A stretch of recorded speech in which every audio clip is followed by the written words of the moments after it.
बिस्मिल्लाहिर्रहमानिर्रहीम अस्सलाम वालेकुम नाजरीन। रिजवान गलज़ई साहब और वसीम मलक साहब मेरे साथ मौजूद हैं।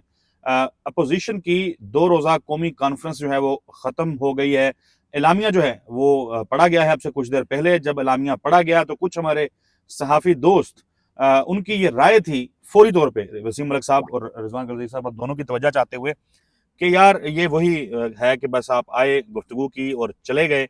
ख़ास तौर पे उन्होंने कहा कि जी जो तारीखें दी गई हैं एहतजाज की, जो लाहे अमल बताया गया है, वो फौरी फौरी उसके अंदर कुछ नहीं है ऐसा कि जिससे हमें लगे कि कुछ करने जा रहे हैं, बल्कि दौरे अनाउंस किए गए हैं। गो के कुछ तकारीर बड़ी अच्छी और बड़ी जामे तकारीर वहाँ पे मुझे लगी।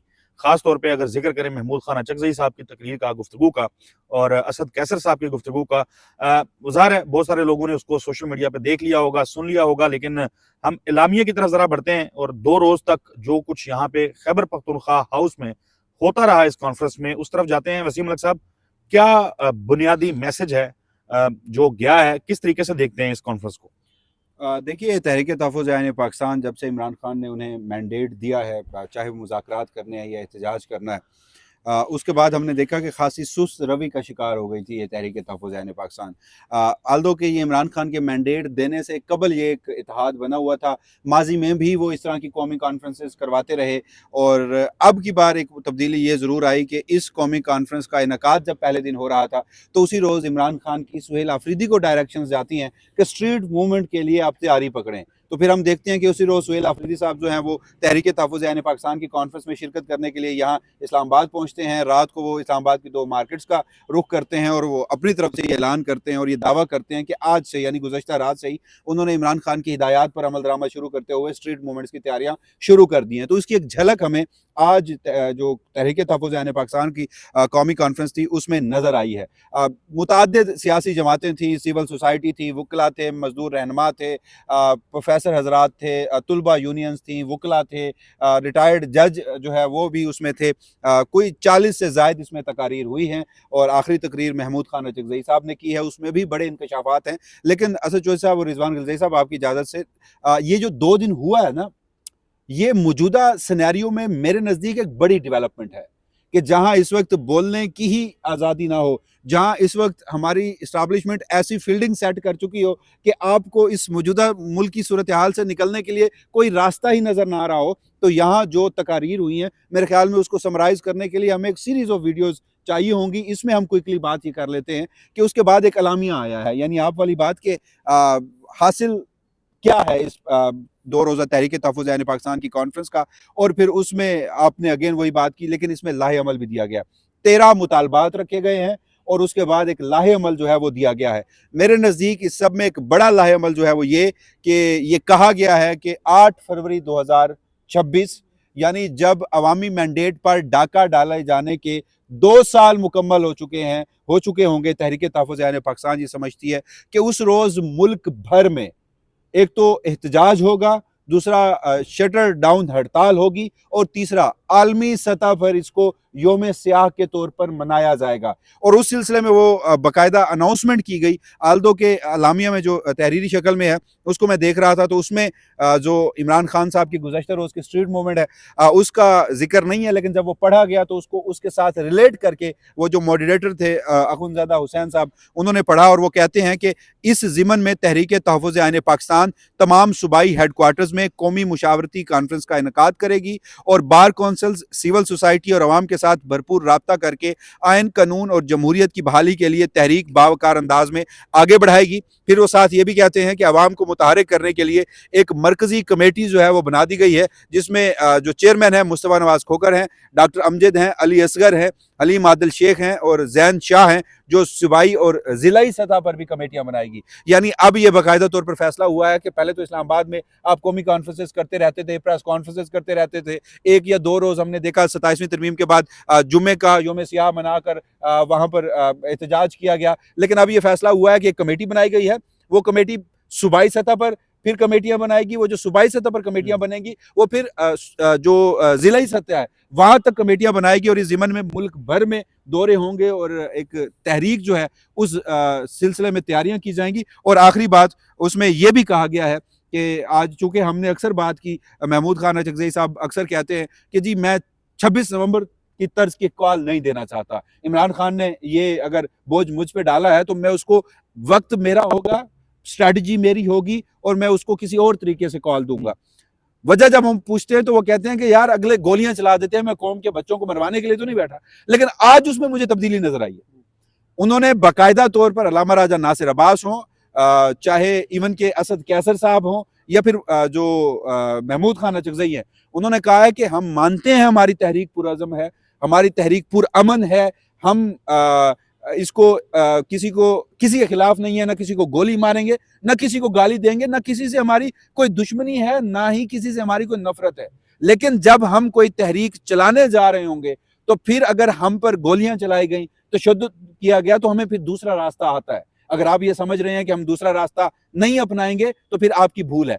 ये बात पहले नहीं हुई थी। हमने ऑफ द रिकॉर्ड भी इन दोनों हजरात से, अल्लामा राजा नासिर अब्बास और महमूद अचकज़ई से गुफ्तगू की थी, या इससे पहले पब्लिक फोरम पर भी वो ये बात नहीं कहते थे। तो बहरहाल आज ये बात की गई है। बाकी एलामिया 13 उसमें है, उसमें जमहूरियत तुलबा यूनियंस, सियासी असीरान, इमरान खान से मुलाकात, 8 फरवरी का मैंडेट, नए इंतखाबात, नए चीफ इलेक्शन कमिश्नर की तकर्री, जस्टिस मंसूर अली शाह, जस्टिस अतर मिनल्ला, जस्टिस शम्स महमूद मिर्जा, उन्हें खराज तहसीन पेश किया गया है। जस्टिस तारिक जहांगीरी को खराज तहसीन पेश किया गया है। 1973 के आइन की असल बहाली, अदलिया की बहाली, ये सारी बातें की गई हैं। राइट। रिजवान गलजी साहब, उन्होंने कहा कि पुरअमन हम रहेंगे, लेकिन अगर हमारे ऊपर जो है वो तशद्दुद किया गया, गोली चलाई गई, तो फिर मारा मारी हो जाएगी। ये बड़ी अहम लाइन थी महमूद खान अचकज़ई साहब की। और फिर उन्होंने आगे बढ़ के कहा कि कोई भी अदारे हों, वो अपनी कौम के साथ इस तरीके से लड़ नहीं सकते, मुकाबला नहीं कर सकते। इसको भी देखें, महमूद अचकज़ई साहब की जो गुफ्तगू है इसको भी रखें। सोशल मीडिया के हवाले से भी उन्होंने कहा कि मैं पीटीआई के जो सोशल मीडिया के लोग बाहर बैठे हैं उनको कहता हूं कि लोगों की माएँ बहनें जो हैं उनको ज़रा ये ना हो कि महमूद अचकज़ई निशाना बन जाए। बहरहाल ओवरऑल आप इसको कैसे देखते हैं? अच्छा, फिर मैंने एक देखा कि अखराजात के हवाले से भी हमारे कुछ दोस्त जो हैं वो इसके ऊपर गुफ्तगू कर रहे थे कि कोई अखराजात आए हैं, मैं उसको सुन नहीं सका कि कितने अखराजात आए हैं, वो कौन अदा करेगा, ये मामला भी ज़रा बता दें। अच्छा, पहले ज़रा इस पे मैं बात कर देता हूँ। ये जो आपने खर्चात वाली बात की है, ये हम इस वक्त खैबर पख्तूनख्वा हाउस के लॉन में मौजूद हैं, और इससे थोड़ा सा आगे यहाँ पे लॉन में ही एक कनोपी बड़ी लगाई गई थी और उसके अंदर इंतज़ाम किया गया था। 2 दिन के इंतज़ाम था, 2 दिन खाने का भी इंतज़ाम था। तो कुछ लोग ये कह रहे हैं कि ये खैबर पख्तूनख्वा हुकूमत के खर्चे के ऊपर हुआ है। अच्छा। तो ये महमूद खान अचकज़ई ने अपनी यहाँ गुफ्तगू के दौरान इस बात को क्लियर किया। उन्होंने कहा जी हम मुफ्त खोरे नहीं हैं, और हम ये जितना भी खर्चा हुआ, हम बड़ी मेहरबानी खैबर पख्तूनख्वा की हुकूमत की कि खैबर पख्तूनख्वा हाउस में उन्होंने हमें ये करने की इजाज़त दी। उसकी वजह ये है कि इस्लामाबाद के किसी भी होटल में, किसी भी मार्की में अगर ये तहरीक तहफ़्फ़ुज़ ऐन पाकिस्तान को इवेंट करती है तो हुकूमत उनको इजाज़त नहीं देती। तो ये ताकि स्मूथली ये हो जाए, और उन्होंने कहा कि जितने भी इसके अखराजात हुए हैं वो मैं अख्तर मेंगल और बाकी जो अल्लामा राजा नासिर अब्बास साहब हैं, जितनी भी क़यादत है, मुस्तफ़ा नवाज़ खोखर साहब हैं, वो उनको अदा करेंगे। ये बड़ी क्लैरिटी के साथ उन्होंने ये बात की है। तो वो कुछ लोग ये बात कर रहे थे, ज़ाहिर है वो आपको पता है कहाँ से उनको कहा जाता है और फिर वो आगे पूरा नैरेटिव लेके चलते हैं। तो ये इसकी वजाहत उन्होंने कर दी है। अच्छा, जो ये जो कॉन्फ्रेंस है ना चौधरी साहब, देखें मैं इसमें जो तकरीरें हुई, जिसमें न्यूट्रल लोगों ने जो तकरीरें की ना, मैं इसमें पीटीआई को आप साइड पे रख दें।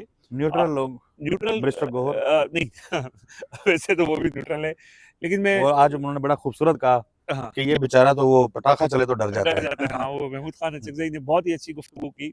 और अच्छा, ये उस न्यूट्रल से मुराद यानी ईमान मज़ारी की आप तकरीर देख रहे हैं, जी मदुल्ला जी। जान की देख लें, और जो बाकी लोगों ने वहाँ तकरीर की, उन्होंने इस दौर को मार्शल लॉ अदवार के साथ जोड़ा है। और उसमें फिर वो अब ये जो तहरीक तहफ़्फ़ुज़ ऐन पाकिस्तान है, अगर मार्शल लॉ अदवार में हम चले जाएँ तो एमआरडी की तहरीकें, एआरडी, फिर एपीडीएम, ये जो पाकिस्तान में जितने भी मार्शल लॉ लगे, इसमें अपोजिशन ने तहरीक चलाई। ये तहरीक तहफ़्फ़ुज़ ऐन पाकिस्तान ये बंद तो बहुत पहले गई थी, और ये ज़ाहिर है जो इस वक्त पाकिस्तान में हो रहा है ये मार्शल लॉ से कम नहीं है, और लोगों ने उसके लिए दलाइल भी दिए। यहाँ पे बड़ी एकेडमिक गुफ्तगू भी हाँ, हुई। उन्होंने मार्शल लॉ से कम नहीं, उन्होंने कहा ये मार्शल लॉ से बढ़ के है। बढ़ के है, और ज़ाहिर है जितनी सख्तियाँ हुई हैं वो कभी ऐसे हुई नहीं है।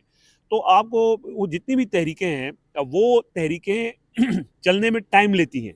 ठीक है, जब हम ये बात करते हैं ना तो कुछ लोगों को इस बात से प्रॉब्लम होता है। अभी भी जैसे लोग, आपने अपने इंट्रो के अंदर कहा कि बड़ी लंबी तारीखें दे दी हैं।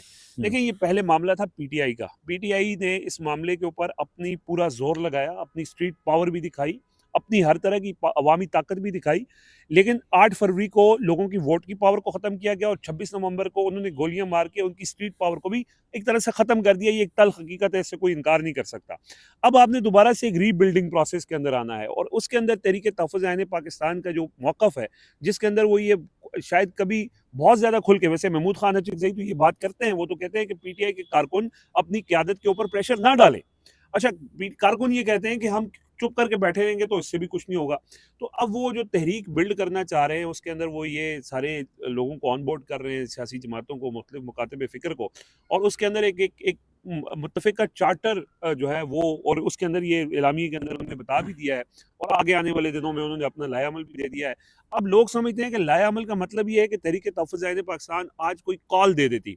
देखिए, वो ये उनका मौक़िफ़ जो है वो ये कहते हैं कि बगैर तैयारी कॉल के ऑप्शन को ये नहीं कह रहे कि हम बिल्कुल नहीं देंगे। रद्द नहीं कर रहे, लेकिन वो कह रहे हैं कि तैयारी के बगैर आप ये नहीं कर सकते। अगर आप ये करेंगे, आप मिसफायर करेंगे। इसमें सलमान अकरम राजा साहब की गुफ्तगू, जिसके अंदर उन्होंने कहा कि 78 साल का गंद ये 20-30 हज़ार लोगों के निकलने से तो ख़त्म साफ नहीं होगा, इसके लिए हर इंसान को निकलना पड़ेगा। और इनका मुखातिब जो अब ये जो एलामिया है, ये जो तरीके, ये जो दो रोज़ा कॉन्फ्रेंस हुई है, इनका मुखातिब भी पाकिस्तान के आम लोग हैं। लोगों को ये बताया गया है कि कितना ये डैमेजिंग आम पाकिस्तानियों के, उनके बच्चों के, उनके बच्चों के मुस्तकबिल के लिए हो सकता है।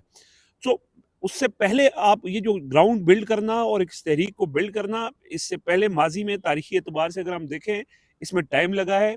आहिस्ता आहिस्ता जैसे जैसे जो सख्ती है वो बढ़ती जाती है और उससे फिर लोगों, आपने देखा ना, आज जो लोग मौजूद थे ये पहले इनकी कॉन्फ्रेंसेस में नहीं आते थे। अब लोग जुड़ते गए, उसके अंदर जजेस शामिल होते गए, उसके अंदर सियासी जमातें शामिल होती गई। वो लोग जो पहले सिर्फ इसको इमरान खान का मसला समझते थे, उनको अभी एहसास हो गया कि ये पाकिस्तान का मसला है। आहिस्ता आहिस्ता आहिस्ता आहिस्ता ये मोमेंटम बिल्ड हो रहा है। और इसमें मेरा ख्याल है कि जिस तरह से हम एतराज़ करते हैं, हमने खुद एतराज़ इसके ऊपर किया। आपने अपने इंट्रो के अंदर कहा कि तहरीक तहफ़्फ़ुज़ ऐन पाकिस्तान, जिनको इमरान खान ने मैंडेट दिया, वो कहीं नज़र नहीं आ रही थी और उनके इवेंट्स नहीं हो रहे थे। अब उन्होंने आहिस्ता आहिस्ता जो है अपनी तैयारी शुरू की है, टीमें बना रहे हैं ज़िले सतह पे, जैसे आपने कहा, प्रोविंशियल लेवल पे जाके, और वो अब इसमें अब यानी एक तेज़ी ला रहे हैं। और वो आज उन्होंने ये जो कॉन्फ्रेंस थी, देखें, इस घुटन ज़दा माहौल के अंदर इस तरह की गुफ्तगू होना, ये इटसेल्फ एक बहुत बड़ी खबर है। जैसे आपने कहा कि ये एलामिये के अंदर जो चीज़ें हैं ये बहुत बड़ी खबर है, लेकिन ये कॉन्फ्रेंस का इनकाद होना, उसके अंदर लोगों की इस तरह की गुफ्तगू करना, ये इटसेल्फ एक बड़ी चीज़ है कि आप ने तमाम मुकातब फ़िक्र के नुमाइंदों को बुलाकर ये एक पैगाम दिया है, ये इंटरनेशनली भी पैगाम दिया है कि पाकिस्तान की जो मुंतखब नुमाइंदे हैं वो किस तरफ खड़े हैं, पाकिस्तान की जो एकेडेमिया है वो किस तरफ खड़ी है, पाकिस्तान की जुडिशरी के अंदर जो लोग हैं, रिप्रेजेंटेटिव हैं, वो किधर खड़े हैं, जो छोटी छोटी तहरीकें हैं उनके लोग किधर खड़े हैं। तो ये एक बड़ा पावरफुल मैसेज गया है। ठीक है, लोग बात करते हैं कि जी इस जो ईमान मज़ारी साहबा ने भी बात की कि इसका हल एक ही है कि इनको बज़ौर ताकत मज़ाहमत के ज़रिए ही रोका जा सकता है। सो मज़ाहमत के मुख्तलिफ मराहिल हैं और मेरा ख्याल है कि वो तमाम मराहिल को तय करते हुए फिर आखिरी जो कॉल है उसकी तरफ वो जाना चाहते हैं। और इसमें एक चीज़ जो लोगों की, जो पीटीआई के लोग हैं, जो ज़ाहिर है महमूद खान अचकज़ई ने भी उनका जिक्र किया, जो शायद मुल्क से बाहर लोगों का भी जिक्र किया। देखिए, वो उनका जज्बाती अंसर, या पाकिस्तान से मोहब्बत, या इमरान खान से मोहब्बत, वो अपनी जगह पे दुरुस्त है, लेकिन उसके बावजूद वो ये समझते हैं कि उन लोगों को भी कि इमरान खान जब खुद अभी उन्होंने कोई बड़ी तैयारी या बड़ी कॉल का नहीं कहा, वो आहिस्ता आहिस्ता बढ़ा रहे हैं। पहले उन्होंने कहा कि सुहेल आफरीदी फ्रंट फुट पे खेले, उसके बाद उनका पैगाम आया कि सुहेल आफरीदी तैयारी शुरू करें। अब तैयारी का मरहला शुरू हो चुका है। तहरीक तहफ़्फ़ुज़ ऐन पाकिस्तान को उन्होंने कहा जी आपने मुज़ाकरात करने हैं तो करें, आपने स्ट्रीट मूवमेंट करनी है तो करें। अब ये जो मेरे पास मालूमात हैं, ये इतलात हैं कि महमूद खान अचकज़ई साहब, क्या उनका मुज़ाकरात के हवाले से राय है, वो ये समझते हैं कि ये जो मौजूदा हुकूमत है ये बेख्तियार है, इनसे मुज़ाकरात का फ़ायदा कोई नहीं है। और जिनके पास इख्तियार है, महमूद खान अचकज़ई कहते हैं कि उनसे जो बात भी करेगा वो कुरान पे हल्फ दे के वो बात ना करे। उनसे बात करना या उनसे भीख मांगना, वो ये समझते हैं कि अगर आप उनसे बात करेंगे और उन्हीं के ज़रिए अगर आपने दोबारा इक़्तिदार में आना है तो फिर इस तहरीक का फ़ायदा क्या है। तो इसमें उनकी इस चीज़ में तो क्लैरिटी है। अब दूसरा सवाल ये है कि अगर आपने मुज़ाकरात नहीं करने तो आपके पास क्या ऑप्शन है।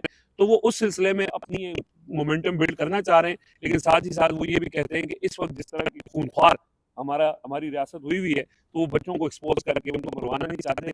लेकिन अगर इसी तरह की इवेंट्स वो करते रहेंगे तो प्रेशर तो बिल्ड होता रहेगा इंटरनेशनली भी, और आपको पता है कि इसका असर तो पड़ता है। तो आहिस्ता आहिस्ता जो है वो एक मौका आएगा कि जैसे उन्होंने थोड़े से और लोग साथ मिला लिए, कल को ज़्यादा लोग साथ मिलेंगे, ज़्यादा लोग इसको अपना मसला समझेंगे, तो फिर ये तहरीक कामयाब भी हो सकती है। राइट। मेरा ख्याल है हम वाइंड अप करते हैं जी। सिर्फ एक आखिरी कमेंट मैं इसमें करूंगा। जी। देखिए, ये पाकिस्तान तहरीक इंसाफ के वर्कर्स को ये समझना होगा, जैसे रिजवान साहब ने भी कहा, आपकी जो जज्बाती आपका पहलू है वो इमरान खान के लिए है, पाकिस्तान के लिए है, पाकिस्तानी अवाम के लिए है, अपने मुस्तकबिल के लिए है, वो ठीक है, वो होना भी चाहिए और वो आगे भी चले। लेकिन साथ आपको ग्राउंड रियलिटीज़ को भी देखना है ना। 26 नवंबर 2024 के बाद आज हम गालिबन 21 दिसंबर को बैठे हैं, या 20 दिसंबर की शाम को, 21 दिसंबर की रात हम बैठे हैं यहाँ पर गुफ्तगू कर रहे हैं। इस दौरान कोई अमली जदोजहद तो नहीं हुई पाकिस्तान तहरीक इंसाफ की? तो क्या रियासत आपकी सुकून से बैठी रही है? क्या इदारे आपके सुकून से बैठे रहे हैं? 5 दिसंबर की प्रेस कॉन्फ्रेंस पे मजबूर किसने किया? सुहेल अफरीदी पख्तूनख्वा की हद तक, गवर्नेंस के मामला तक, बंद कमरों के फासले तक, मिलिट्री ऑपरेशन के मामले पर, 9 मई के मामले पर वो अपना एक मौकफ रखते हैं, उस पर अभी तक उन्होंने लचक नहीं दिखाई। तो भी आपको चीखें नजर आई ना, वफाकी वज़रा गवर्नर राज लगा देंगे, ये कर देंगे, वो कर देंगे। तो अगेन वही बात है, मज़ामत के रास्ते और तरीके होते हैं। हाँ, बाकी बहुत सारे लोग शायद मेरी इस बात को भी बुरा भला कहे, तो क्या आप और मैं यानी शायद नहीं है? इमरान खान से मुलाकातें जब बंद हो जाती हैं तो लोगों को निकालना क्यों पड़ता है? फिर हमने और आपने मंगल के रोज जाकर कभी 2000, मैं ये मैक्सिमम बता रहा हूं, 2000 से ज्यादा बंदा वहां रिपोर्ट किया है। 2000 भी ज्यादा, मैं मैक्सिमम बता रहा हूं कि चलें किसी एक पहलू, किसी एक वक्त में 1500, 2000, 1000 से ज्यादा लोग निकले तो होंगे, चलें 2000 इसी इंटेंशन से घरों से निकले होंगे, पहुंचे 1500 या 1000 होंगे। वो फैसल तारड़ साहब इधर सामने खड़े हैं, अभी ज़िशान नूर साहब, उनसे भी गपशप लग रही थी, तो वो ज़िशान नूर कह रहे थे कि एक दिन सिर्फ हमने देखा है कि 700 लोग, 800 होंगे, उन्होंने कहा बड़ी हद वो वहां पे पहुंचे थे, इससे ज्यादा लोग नहीं आए। चलें वो ठीक है, हम एक रफली अपना अंदाजा लगा सकते हैं। तो क्या इन लोगों को फिर बुलाना पड़ता है? आलिया हमजा कहती हैं पंजाब से कि मेरा क्रेडिट है कि इतने लोग पहुंचते हैं, अब पख्तूनख्वा की बारी है। वो कहती हैं ऑफ द रिकॉर्ड कि ये मुझे पता है कि मैंने कितनी मुश्किल से निकाले, मिन्नतें तरले करके अगर आपको लोग निकालने पड़ रहे हैं तो फिर निकालने पड़ रहे हैं, तो फिर जो लोग फौरन ही कोई कॉल चाहते हैं तो उसको डेमो की सूरत में आप बोल के, लिख के तो अपनी क़यादत पे प्रेशर डाल रहे हैं। आप नहीं हो रही ना मुलाकात, अब मंगल के रोज भी नहीं होगी, जुमेरात के रोज भी नहीं होगी, किसी एक दिन यहाँ पर मैं 40-50 हज़ार बंदा जब रिपोर्ट करूं तो फिर मैं सलमान अकरम राजा का भी गिरबान पकड़ूं, बैरिस्टर गौर का भी पकड़ूं, दूसरे लोगों को भी कहूं, तहरीक तहफ़्फ़ुज़ पाकिस्तान की क़यादत को कहूं कि देखो 40,000 50,000 लोग जो है, हज़ारों की तादाद में लोग बाहर निकले, तो कॉल क्यों नहीं दे रहे? तो बहरहाल ग्राउंड रियलिटीज़ अगेन यही हैं कि जज्बात के साथ साथ आपको होश से भी चलना होगा। और मैं ये समझता हूं कि अगर आप इसके ओवरऑल इसकी तमाम डायमेंशंस को तय करते हुए इस 2 रोज़ा कौमी कॉन्फ्रेंस को देखें तो ये एक बड़ा इवेंट था, कामयाब इवेंट था, और इसमें आपका मौजूदा जो अथॉरिटेरियन रजीम है वो परेशान जरूर होगा। सही है। मैं क्विकली 30 सेकंड्स के अंदर इसी के अंदर ये बात ऐड करना चाहता हूँ कि इन्होंने जो बात की ना कि लोग निकलेंगे तो फिर उसके बाद एक पता चलेगा ना। देखें, लोग इस टाइम पे निकलने के लिए तैयार, मतलब हम बात तो करते हैं, जलसों में भी जाते हैं तो वहाँ पे भी लोग कहते हैं कि जी हम डी चौक के नारे लगाते हैं, लेकिन यहाँ पे एक इस तल हकीकत को जिस वसीम मलिक साहब ने बयान की है, इसको मद्देनज़र रखते हुए ये चीज़ जहन में जो पीटीआई बात भी करती है और हुकूमत उनको प्रोवोक करती है कि वो कोई गलती करे, तो इस वक्त इस सिचुएशन के अंदर मिसफायर या गलती उसकी गुंजाइश नहीं है। इसी वजह से उन्होंने कहा कि जोश के साथ होश का दामन जो है वो लेना बहुत ज़रूरी है। तो बहरहाल ये एक आज का इवेंट, लोग बेशक इसको जो भी कहें, लेकिन इसके अंदर जो तकरीरें हुई हैं उसने कहीं ना कहीं परेशानी तो पैदा की है, परेशानी पैदा की है। और ख़ास तौर पे जो अक्सरियत है उन लोगों की जो कहते हैं कि फौरी तौर पे निकलें और हल्ला बोलें, उनमें से ज़्यादातर लोगों की जो अक्सरियत है वो पाकिस्तान में है भी नहीं, बाहर होती है। यहाँ भी लोगों के सेंटिमेंट्स ज़रूर होते हैं, लेकिन लोग अंडरस्टैंड करते हैं कि भाई ग्राउंड रियलिटीज़ क्या हैं। तहरीक तहफ़्फ़ुज़ आईन पाकिस्तान की क़यादत जो है, उन्होंने चारों सूबों के जो हेडक्वार्टर्स हैं वहाँ पे जाने का ऐलान किया है। वो कहते हैं कि हम जाएंगे और जाके लोगों से मुलाकात भी करेंगे और कौमी कॉन्फ्रेंस जो हैं वो वहाँ पे उनका इनेकाद भी किया जाएगा। सो अब लाहौर के अंदर भी ज़्यादा एक्टिविटी होगी, कराची में भी होगी, कोयटा में भी होगी, पेशावर में भी होगी। तो ये मोमेंटम जो है ये और जिसको कहते हैं कि ज़ोर पकड़ेगा। बहुत सारी चीज़ें हैं इनसाइड, बहुत सारी और भी स्टोरीज़ हैं इस कौमी कॉन्फ्रेंस को लेकर के और प्लान्स को लेकर के, वो आपके साथ शेयर करते रहेंगे आने वाली वीडियोज़ में। अगली वीडियो तक के लिए हमें इजाज़त दीजिए। अल्लाह हाफ़िज़।